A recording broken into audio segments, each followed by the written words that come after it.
Good afternoon, hello. In this video, I'm going to be talking about the equipment that I use to create videos on this YouTube channel.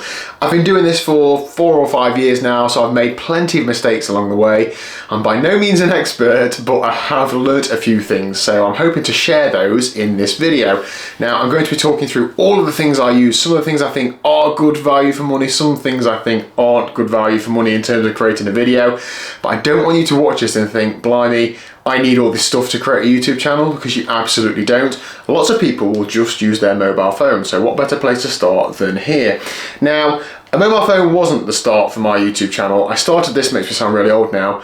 Back when I started a YouTube channel, when I was a lad, phones weren't what they are now. And no, they weren't, but they were probably good enough to make YouTube videos, but the equivalent cameras were a lot better, so I always end up using a GoPro. I do occasionally use my phone. This is an iPhone 11, just a normal one, not even a Pro. I will occasionally use it to get some panning shots, or if I'm out on the bike or something, or if I've forgotten my camera, I will use it. But to be honest, the audio level is a bit different to that when you use different cameras. So if you use clips from this and from different cameras in the same video, you can tell, and it's not quite as good audio wise, but the visual is pretty good. So if you've not got a camera, I would say absolutely use an iPhone. Obviously like a 12 or 13 or 14 is probably better than this, but if you've got an older iPhone, it's probably still okay, or Android equivalent, whatever it is. My YouTube journey actually started with GoPro Hero 4s and 5s Black Series. They're really old, but they're absolutely fit for purpose. There's no screen on them or anything, but they did the job. They were okay. Until I bought this bad boy. Now this is a GoPro Hero 8 Black Series. Now I bought this, and it's got a scabby looking wing muff on it, and yes, that is a scouring pad, if that's going to focus, cut up and put on the GoPro to aid wind, well, get rid of wind noise, and that does work. Now, I bought this when I decided I wanted to try and up the quality of video that I was putting out on this channel.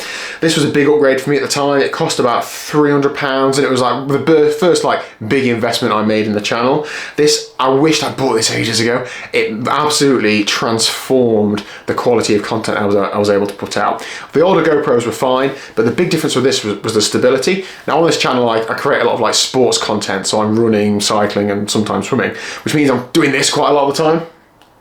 And when you do that, the image quality is obviously all over the place. So this has hyper smooth built in, which basically means that when you do that, it comes through as if it's a still image. So therefore that made the quality a lot better. Watch time went up, subscribers went up, all that sort of stuff, because the content was better quality. Of course, you still have to make the content you're putting in better quality, but this was a big upgrade. The battery life was a lot better than previous, the memory cards and so on. But when I did this, I wasn't then using this to its maximum capability, because the weak spot was then my laptop and my own knowledge. So therefore I still kept it in 1080p, which is full HD at the time, but obviously it isn't really considered so nowadays, but that was a big upgrade. I got a couple of batteries, a couple of memory cards, and I used this for various things. I used it for like podcast style interviews and all sorts. It was really, really good. However, as time goes on, obviously so does technology. And about a year or so ago, I bought this. Now this is a GoPro Hero 10 Black. You might be forgiven for thinking, Daniel, that looks exactly the same as the other one. And it does look very similar. It's slightly bigger. It's got a front screen on it as well, which means that when I'm doing this sort of thing, I can see that I'm in shot and what's else is in shot as well.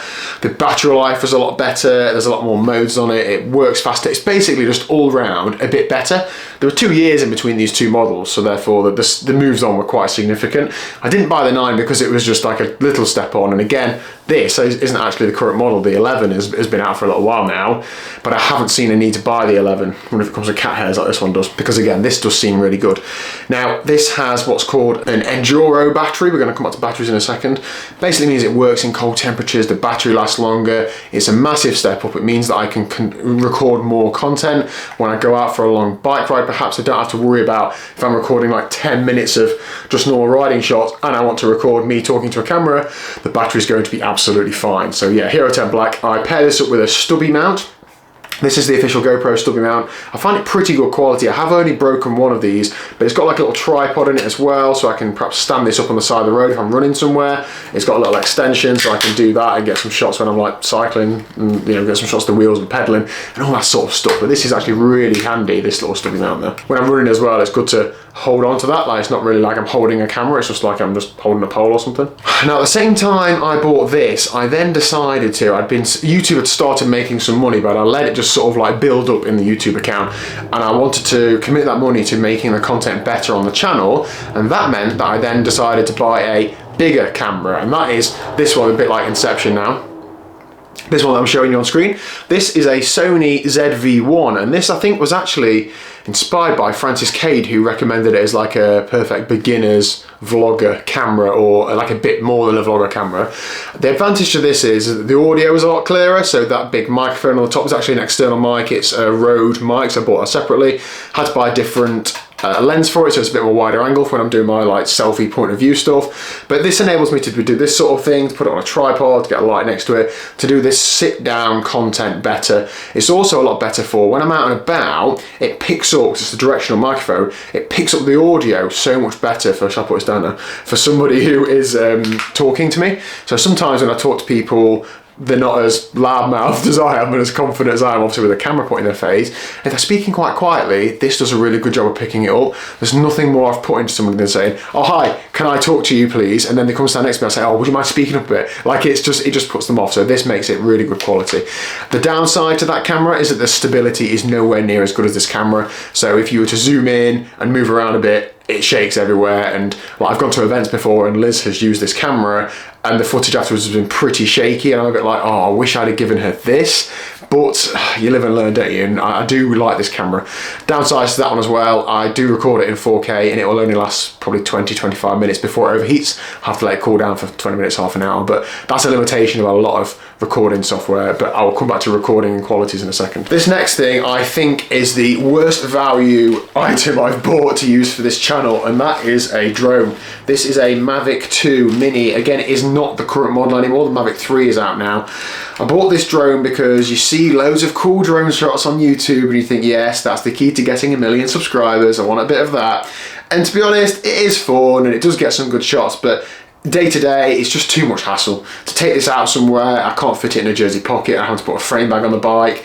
If I'm going to record some footage, I'm going to have to stop or ride ahead of the group and then get some footage, and then when I'm getting the footage, it's never of me. And I like doing footage of other people, but if I'm trying to document my own journey on my channel, I need to get somebody else to fly this, and Liz isn't too confident. I have actually crashed and broken one of these, and so this is drone number 2. So yeah, not ideal, but it's a really good bit of kit. The content is, you know, the image stability and the quality is really good. The range isn't what I'd hoped it'd be. It does often drop out and I lose it, and so I have to go walking through fields and stuff, but it's okay for that one time you want a drone, but that one time you want a drone is few and far between in my experience. I've also had to buy several batteries for it because of course you're messing around and before you know it the battery's gone, and if you've only got one it's a pain. So I don't think it's great value, but I'm going to hang on to it for, as I say, that one time that you do want a drone. I've gone through the pain of buying it, so I might as well just hang on to it, and plus I look really cool with this little man satchel, so there you go. Now, I think I mentioned earlier about moving the weak spot.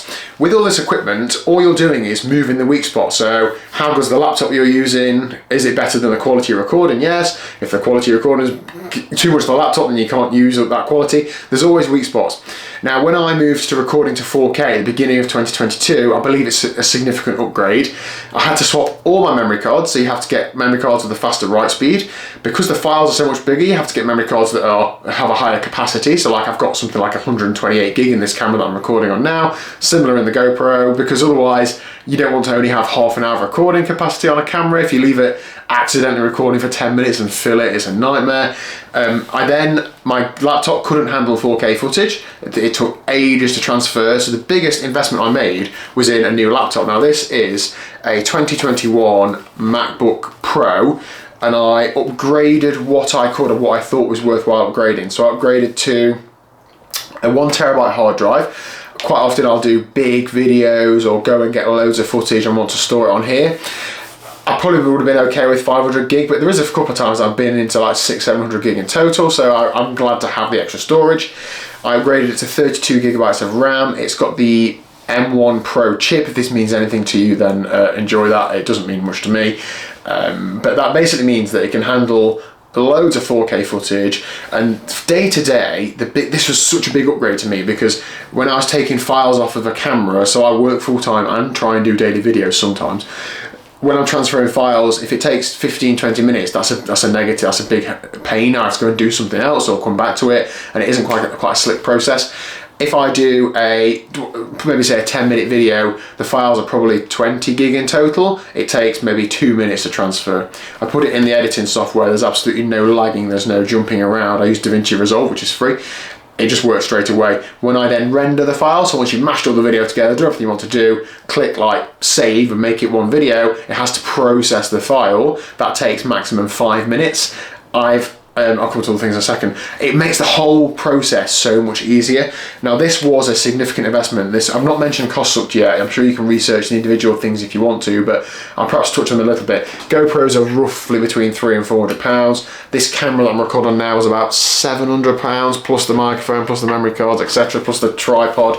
This was just under £3,000, this laptop. However, that has absolutely paid for itself. I'm at the point now where YouTube is about broke even after buying this machine, but I wouldn't have been able to do this without this. So at some point you have to like invest ahead, don't you? And that's essentially what I did at the beginning of this year. I'm also a bit fallen into the Apple ecosystem. If I record stuff on here or screenshot or take pictures, I can just airdrop it to my laptop, and that is so much easier than having to try and like mail a big file or email it to myself or whatever. It's just so much simpler, and the battery lasts for ages and it's really good. So yeah, that's hardware. Now in addition to that, there's lots of things: cables, memory cards, chargers, wires, batteries, microphones. There's an insane number of accessories that I just accumulate. Sometimes you fall victim to buying cheap, buying twice. So I try and buy the stuff like the Rode stuff now, so it's actually good quality. It pains you when you think, oh, I've got to spend this much money on it. And I can see one on Amazon for a quarter of the price, but generally they are worth the premium. Other things that I've tried to upgrade to make this life a bit better is things like I pay for the top internet package at home so that I can upload videos as fast as I can. That I don't do that for any other reason. I've got extension leads everywhere around the house because when I'm plugging things into charge, I want them all charging at the same time and not having to like relay them and stuff. Buy things like AirPods because I can then be editing on my laptop without annoying my other half whilst I'm editing videos. And if I'm playing a clip or something on my phone, or somebody sends me a voice note, I can just flick across my phone and listen to it through there and not have to change headphones and things. Just little things like that that try and make my life a little bit easier, but do add up to some significant cost. But all the other bits are pretty boring, so I'm not going to make you look at a pile of cables and say, look at all my cables.